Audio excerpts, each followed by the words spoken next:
Hello, and thank you for joining us today on the Gentle Art of Crushing It show, where we focus on learning and sharing with our listeners all there is to know about how to create success in our lives. This show stands on the shoulders of giants. Our mission is to empower and inspire our listeners to create the life of their dreams whilst having a blast in the process. Let's celebrate life together. Welcome to the show.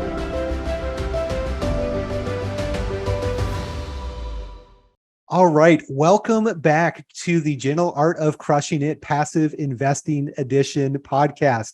My name's Randy Smith. I am your host today, and I'm also the founder of Impact Equity. Our goal here is solely to educate and inspire the passive investor as they start their journey or they continue their journey passively investing in real estate. We have got just another fantastic guest here today. Trevor, welcome to our show. I'm excited to be here. Thanks for having me.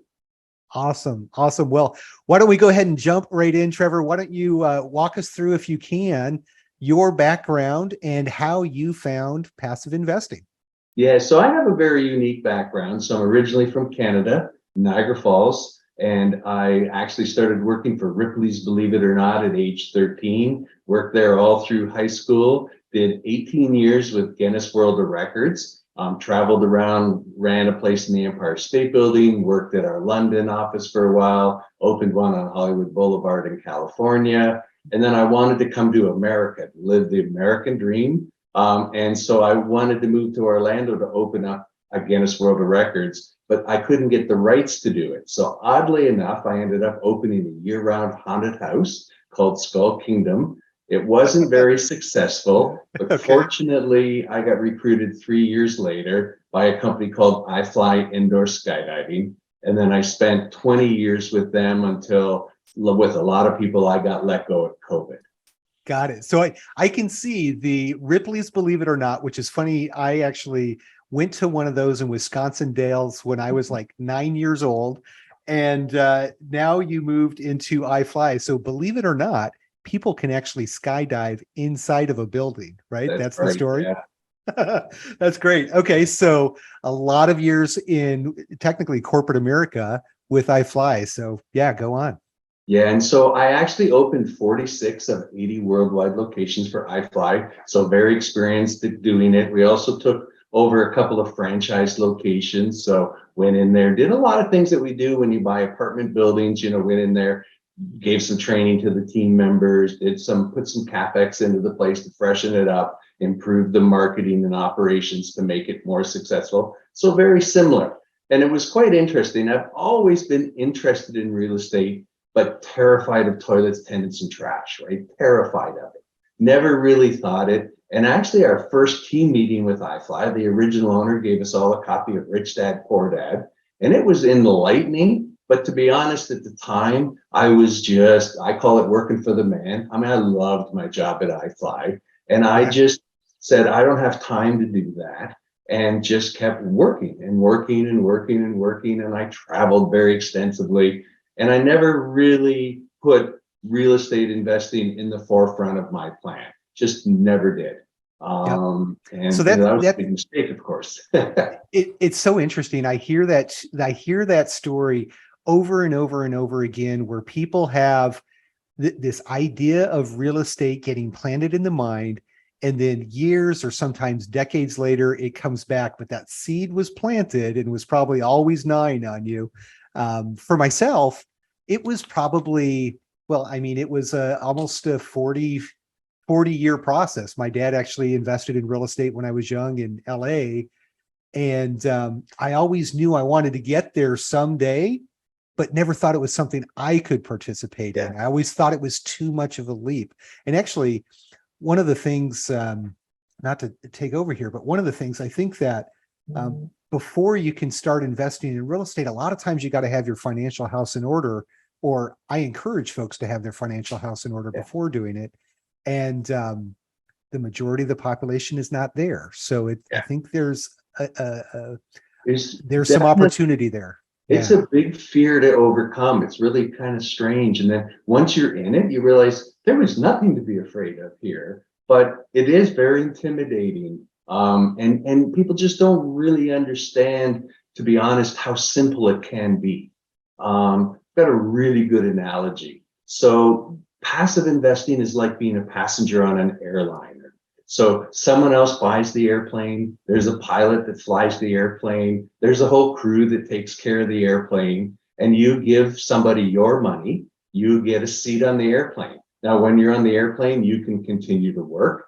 You can talk with your family. You can, in theory, be on vacation. You can read a book. You can do whatever you want.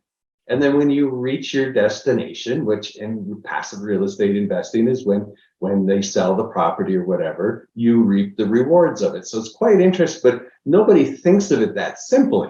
That it is, you really just, now you got to make sure you give it to somebody you trust, right? Let's not get on rickety airlines, and let's not get on ones that have bad records, or, get research and make sure you're on a quality airline, because real estate investing is somewhat government regulated, but not really. And so you want to make sure you're on a good airline, but it's as simple as that. And if I had known that back, I didn't start till I was in my 50s. And, I always tell people, don't wait to buy real estate and wait.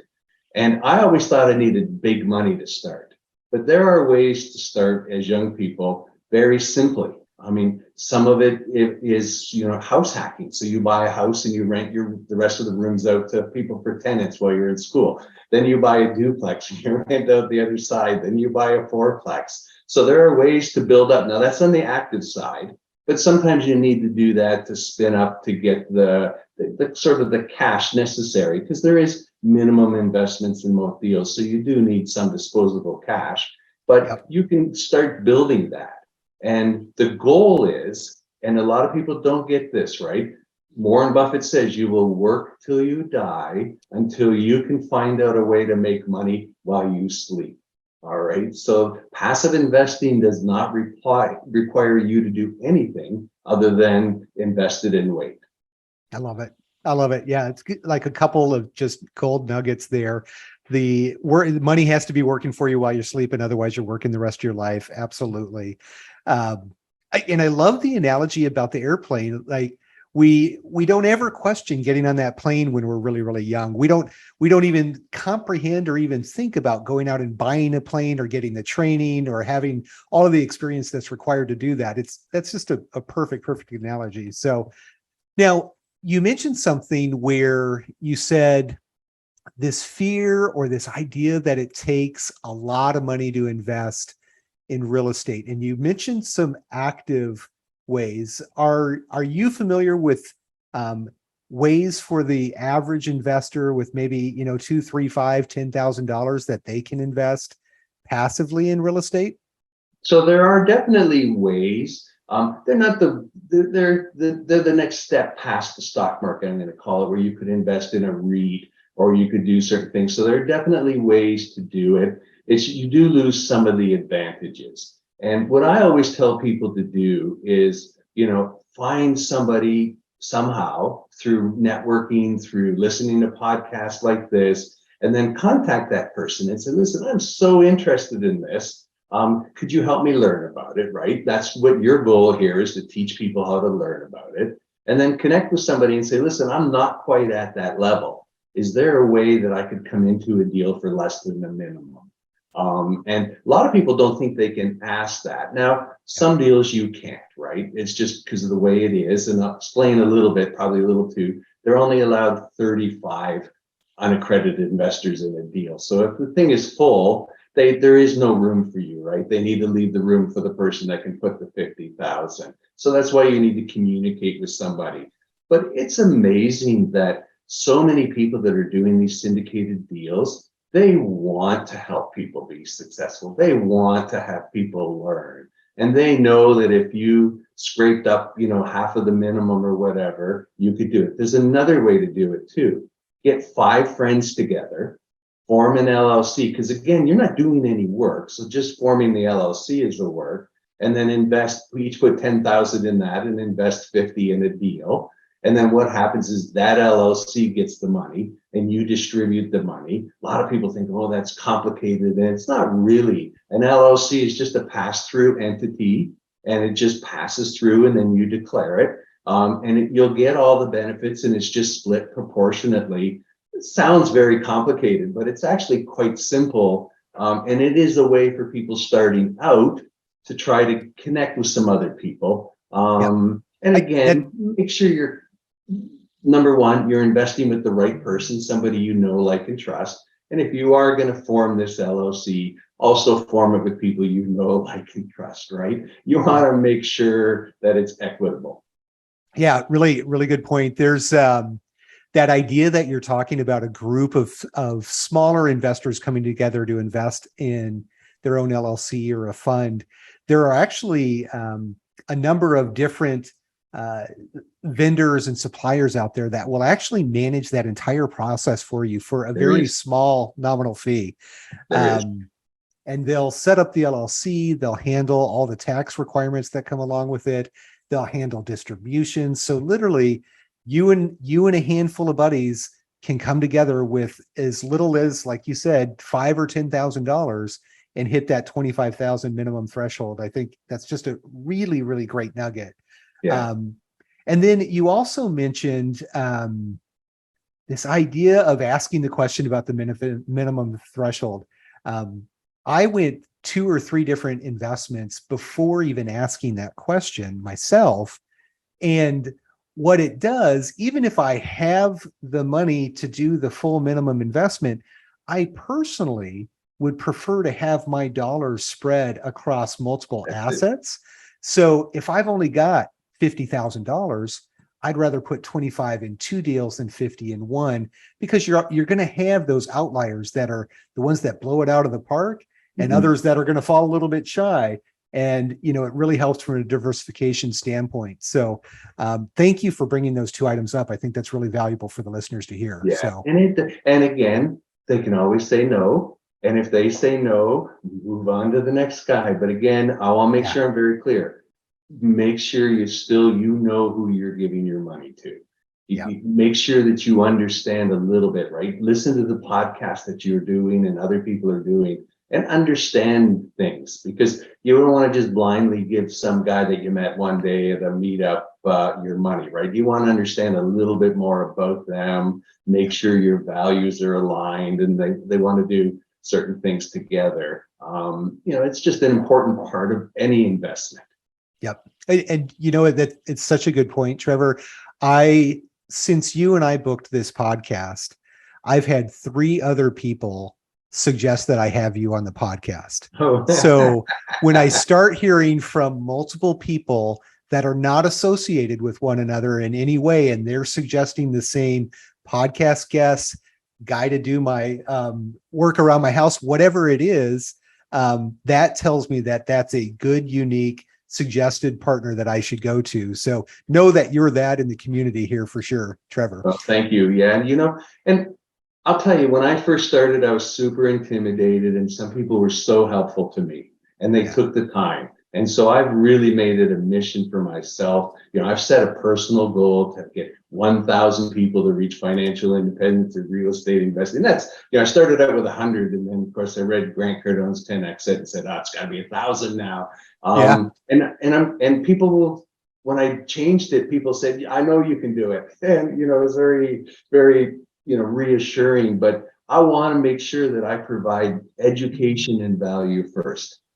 Yeah, I love that. Thank you for the work that you're doing in this space. I think I was speaking with another friend, and this weight of financial insecurity that weighs on a large portion of the population has wide-reaching impacts, not only on those individuals, but the economy and everybody in their communities. So guys like you that are going out there and educating and helping folks, like, that's going to come back to you tenfold, I'm sure. Ron, so thank you. And again, there's lots of people doing it, and I encourage all your listeners to look for people that want to be helpful. So. Well, why don't we, you had this longstanding career in corporate America with iFly.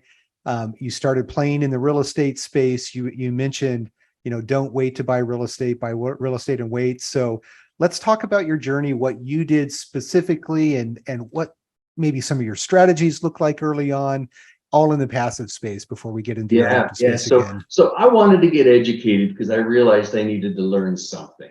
So I started going to what I call the weekend warriors, and unfortunately I went to a few bad ones to begin with, right? Give us $50,000 and we'll tell you how to buy an office building with a credit card and no money down. Well, Right. that doesn't sound like too logical. You know what I mean? They were so high pressure, like, we'll call your credit card company right now and get your limits increased. You can put it on 5 cards, run. Okay, just turn around and run when you hear stuff like that, right? Yeah. So then I started getting in, I joined a local real estate group, and they were more single family, but I definitely got my start with them, and I attribute a lot of my success to that local group. And since then I've joined some other groups, and there's a lot of groups, and I don't like to recommend one over the other. You need to know what works best for you, and you want to make sure that it's a group that has people that will work with you and bring you along on your journey, right? And there's a lot of people that try really hard on their mentorship programs. Now, those are mostly on the active side, but there are definitely programs and there are definitely books that every passive investor should read. So I tell everybody they need to read Passive Investing by James Kamasami. I told him I should get a nickel for every time a book sells of his. I'd be the same as $1 million investment, because I recommend it. It's an awesome book though, and it just kind of steps through what a passive investor really needs to know. And I really like that book. And there's other books like it that talk about passive investing. We spoke earlier about Rich Dad, Poor Dad. It's a great book. I mean, it gives you a different way to think. Passive investing tells you how to passively invest. Rich Dad, Poor Dad gives you a different way to think. And it's mind altering. And there's lots of other books like that now. But get educated. So then I started passive investing. And my first 2 passive investments, I actually made no money. So it was kind of frustrating. I didn't lose money, but I didn't make money. There were a few things. And since I've learned a little bit how to check a deal a little better, and don't get me wrong, since then I've had some big home runs, like triple my money in 3 months. So they've more than made up for it, like super happy with that one. And of course I reinvested with them right away. And that's you got to remember, nothing is ever going to be exactly what they tell you it's going to be. But you want to make sure you get a quality operator with a quality product in a pro-business, pro-landlord state. Sorry to get political, but you want to be sure that you're investing. And of course, if you can invest in your own neighborhood, I happen to live in Texas, one of the hottest real estate markets. Everybody's moving to Texas because it is pro-business friendly state. And so a lot of companies are moving here, and it's putting a big demand on housing. And fortunate, there are other states, Arizona, Florida, the Carolinas, they're all experiencing that. And so make sure you're investing in somewhere that you know a little bit about it. And of course, if it's in your neighborhood, sorry if you live in LA, it's going to be tough. But or Seattle or New York City, but you're gonna have to invest out of state maybe. But you want to at least be able to understand what you're doing. I started investing in multifamily. My thinking was everybody needs a place to sleep. And if you do a good job and you provide a good place for people to sleep, they need that, right? We don't always need some of the other things. And of course, certainly there's been a fairly decent adjustment in office space right now. Luckily, I don't have any office space investments. I do have a retail one. I do have a storage one. It's quite crazy in America. Not only do we need a place to live, we need a place to pay to store our junk in. It's quite an interesting phenomenon, but it's amazing how many storage units are all over America. Just because we have so much stuff, we can't keep it all. Yeah, no doubt. So it sounds like you're spreading your dollars across multiple asset classes. Are you in different geographies? Or are you primarily invested in Texas? Mostly in Texas. Okay. And so I do have something in Arizona, South Carolina, North Carolina, but everything else is in Texas. And within Texas, I do have a retail center. I have a medical center. So I actually invested in that during COVID, thinking, okay, this is something I need to switch a little bit. And then in the Carolinas, it's a storage new build. And again, I was interested in the storage space. And then I was interested in the Carolinas because I got a brother who lives in Charlotte, and this was in that market. Mm-hmm. And I really trusted the people that were putting the deal together. And, and it was a little different type of a deal because it's brand new build, right? So, and that's one other small thing we need to talk a little bit too. You need to understand when you're investing, what do you need? So at the time, I didn't need cash flow because I still had my job. And so I was more interested in a multiple of my income. So building a new business, then once they build it, they get it stabilized, they get a new loan on it, give you back some of your money. And it's a little more long-term multiplier of your wealth, where other investments are more cash flow orientated. So they're a little more stable asset. They don't have the big upside. So the one in Arizona, we just got lucky, right? Because Arizona's on fire, the one that 3x my money. Everybody moved to Arizona and, they bought this apartment and, turned it around and sold it before interest rates went a bit crazy. And, so we've got that phenomenon there. But so spread out a little bit. I still want to get something in Florida probably because it's another one of my target states. Okay. And again, I've just sort of picked those places because, first of all, I've either gone there on a regular basis. I used to live in Orlando for 12 years, so I know the Florida market. I got a brother in Charlotte, so I was going there 3 times a year. Sure. I'm sort of keeping track of those markets. Yeah, so I'm curious. I hear different strategies around. Some people will have like a primary asset class that they invest in, and then they keep a percentage that they kind of play the market and test out other asset classes or geographies. I hear some folks, they like to keep 30% of their net worth in the stock market and 30% in multifamily and this. Have you gone into that kind of level in detail? Play that game. I had actually for a long time, I had more than half of my net worth in the stock market. And then I woke up one morning after COVID and a third of it was gone. And I thought, I don't really like this. I don't really like this volatility. So I waited till it came back a little bit, didn't wait long enough. And I put it in real estate because again, real estate is an appreciating asset. And so other than like the big meltdown of the banks, in 2007 and 8, which is definitely not going to happen now, right? This isn't like the same type of crisis. It's just an appreciating asset that's always appreciating. And America has a shortage of houses. So I'm still on my real estate investing about 80% in multifamily, but I'm going to tell you I'm diversified in that. So I have some value add, and value adds are the ones that aren't producing cash flow, right? You're buying a distressed property, you're spending a fair bit of money fixing it up, and then you hope to resell it for a much greater thing. So that's a value add project. I also have one that's a new build project that's, a little more stable, not giving us the cash flow. It's a 7-year play versus a 3 to 5 year play because it takes a long time for something like that to get to its level. And then I'm also doing a new build, a 300 unit in Houston area. And again, that's a whole different animal. So what they do is there's no cash flow, they're building it, right? So you put your money in, and then to be honest, they basically wait for an event. Once they're sort of 80% leased up, they're all built, and then they sell it to somebody who's an operator, not a developer. And that's when you get your payday. There'll be very minimal cash flow because, these properties just don't cash flow at sub 80% occupancy. And there's a lot of other factors, they're doing, incentives to get people to move in. Okay. Yeah. And so it sounds like you're in a ton of different deals with different business plans. Do you have a strategy about the number of operators you work with, or do you try to focus in on one?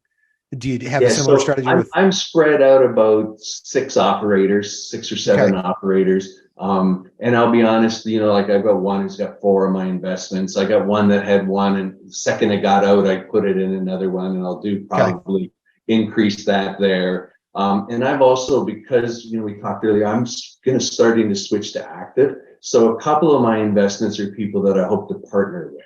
And so I've connected with them, got a relationship with them. They're at the level I want to be in a couple of years. And, I offer to help out. And then I hope that I'll get a deal with them when I'm on the active side.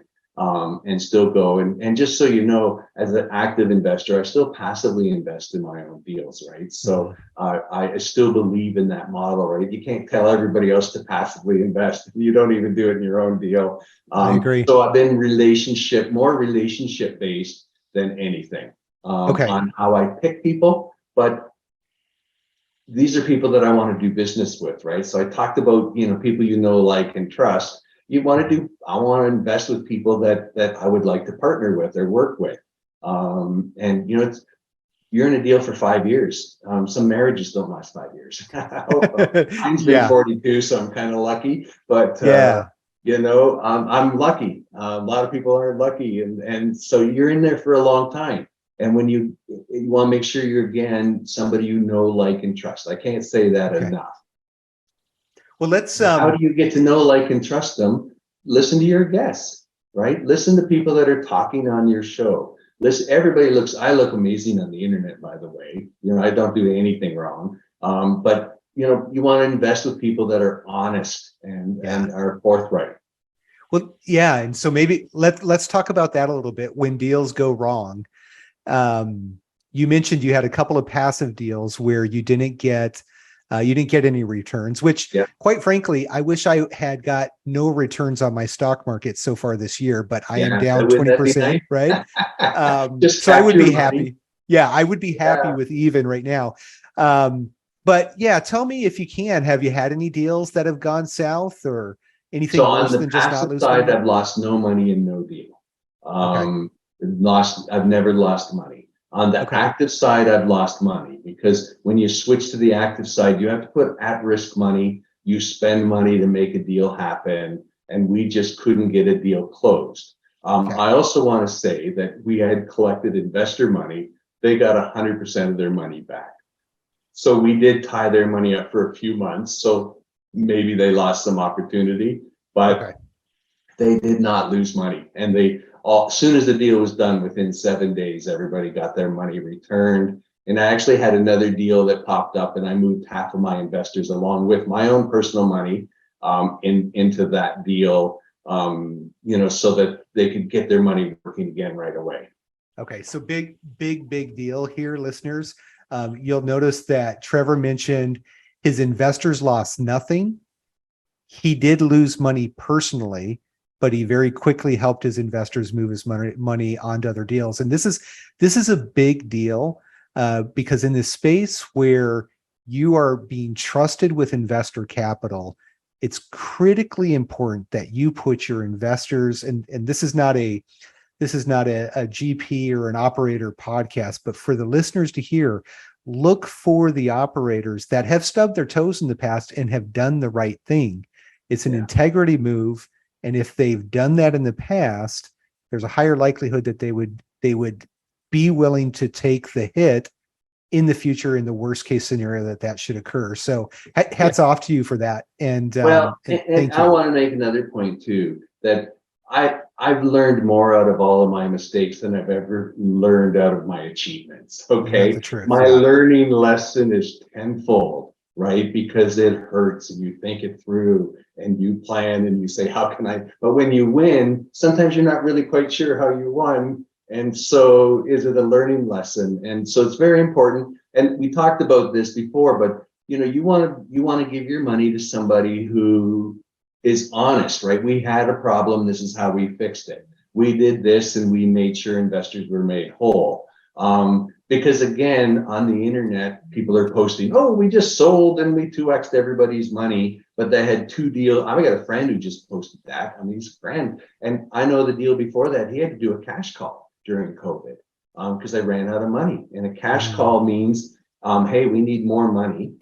And if you don't put more money up, you're diluted. So you may still make money on your money. You just wouldn't make as much if you don't ante up again. And it get very rare, but I want to make sure that you're listening to people that are telling you, that the struggle is real. This is a business, right? This isn't just like we have a crystal ball and we bought an apartment, right? You increase the value of apartment with real hard work, and the people that make mistakes learn how to work smarter and harder.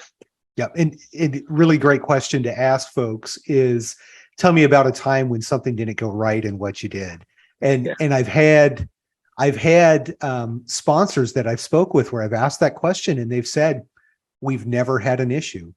And I run because if you've been in business long enough, you know that you're going to run into difficult situations at some point. Even on the airplane, we're going to get turbulence sometimes. Sometimes the plane's going to run late. Sometimes, stuff happens, right? So things happen. Eventually, again, we don't want to die. We don't want to lose our money, but we want to do things. And it's interesting too that when people when they won't do that, when they won't tell you, and also, could you give me a reference? Well, nobody gives out references to people that don't like them. I'm probably the most, out there kind of guy, but I don't give you the people that don't like me's name. I don't have very many, thank goodness, but you just don't. And because you're never going to make everybody happy all the time. Right. Well, very good.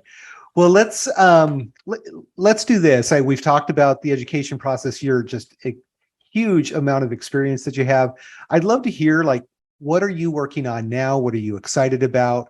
How can our audience get to know you better and see what other kind of things you're doing?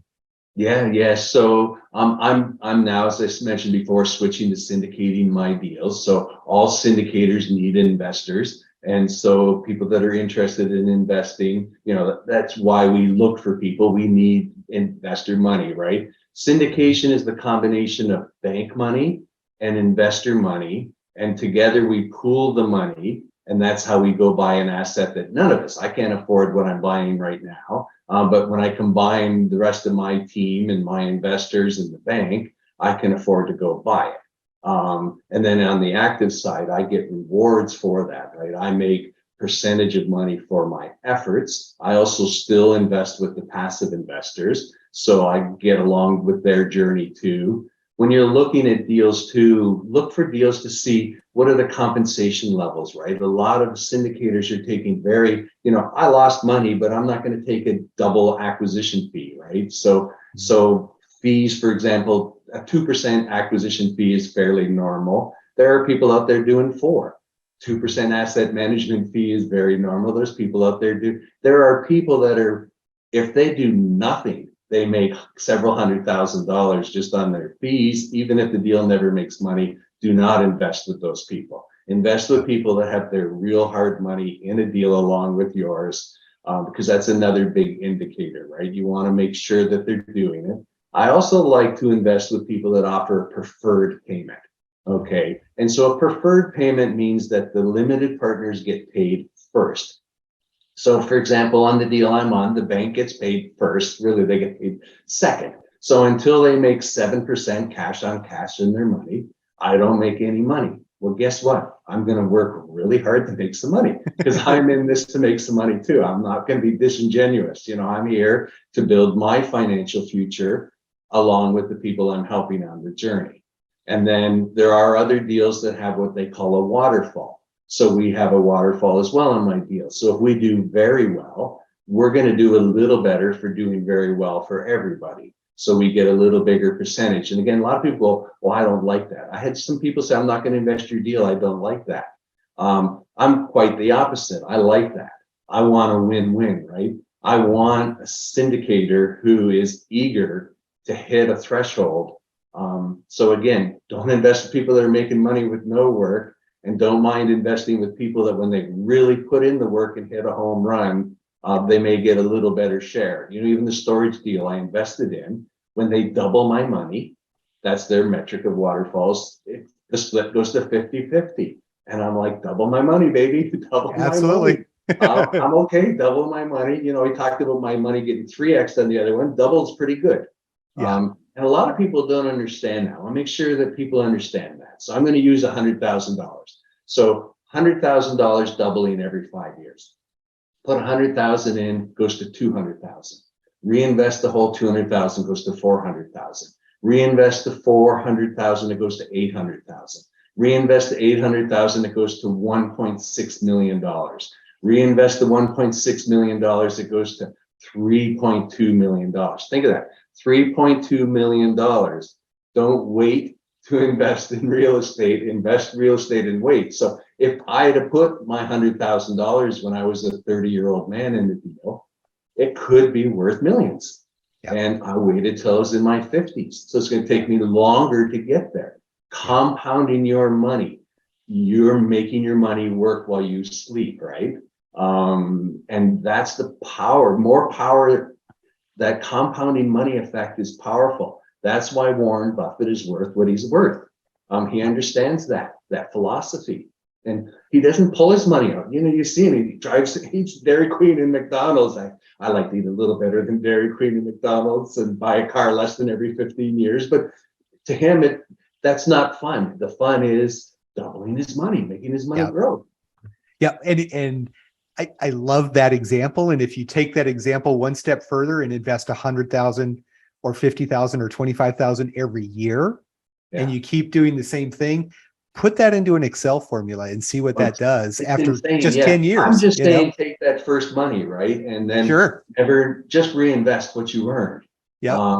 You know, and yes, there'll be some taxes to pay, even though real estate is the most efficient way to earn money tax wise. We don't have time to get into that, but it is one of the most efficient ways. In theory, you can earn quite a bit of money without paying any tax on it, even as a passive investor with a W-2. You're still going to pay income tax on your W-2, but you won't pay taxes on your investments. Love him or hate him. That's why Donald Trump said he doesn't pay any taxes, right? Love or hate him. He knows how to play the game. Very good. Very good. Well, you are speaking my story there. I love that example. I love all the examples that you shared. You've just got so much experience and so much knowledge in this space. It's been super great talking with you. I'd love, if we can, I've got kind of a fun question I like to ask at the end, just to tell us a little bit more about you. What is one bucket list item that you've recently checked off your list? And what is one bucket list item that you're hoping to check off your bucket list in the future? Wow, I haven't checked off a bucket. I guess I'm a GP in my first significant deal. So that was definitely a bucket list item. And, I want to go to Hawaii. I mean, it sounds really silly, but I want to go to Hawaii. I was watching the show the other night and I'm like, man, that's a gorgeous looking place. And I've been several exotic places around the world, but I've not been there. And it's definitely on my bucket list.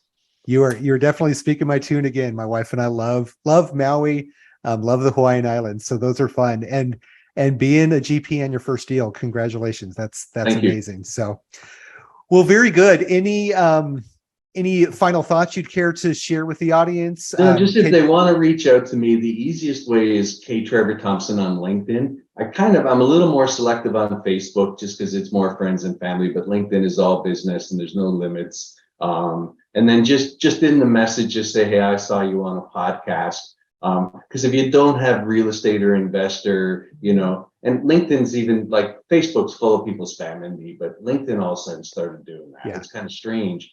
But that's the quickest and easiest way. My company is also Niagara-Investments from Niagara Falls. So my email is just ktt@niagara-investments.com.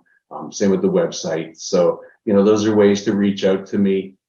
Awesome. And we'll definitely put all of your contact information in the show notes.